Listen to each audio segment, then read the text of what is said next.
Yo, kamusta mga tropa? Kami ay magpipintura ng kaha ng motor. Papalitan namin ng kulay blue yung kulay orange. Kulay blue, kasi ang nakalagay sa papel ng motor. Pinagtatanggal ko na nga yung mga tornilyo, yung gilid na kaha, at pangharap na kaha lang yung pipinturahan namin.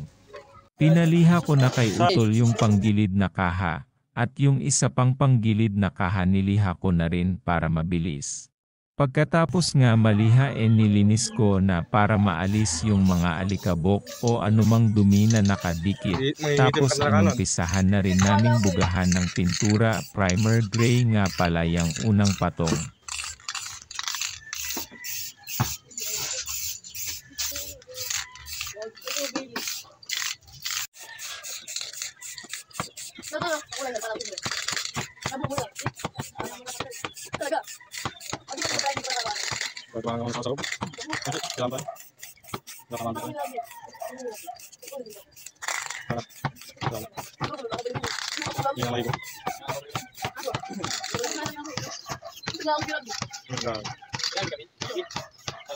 Manipis lang yung unang buga ng primer gray na ginawa namin, tapos pinatuyo lang namin saglit, tapos pinatungan na namin ng metallic blue.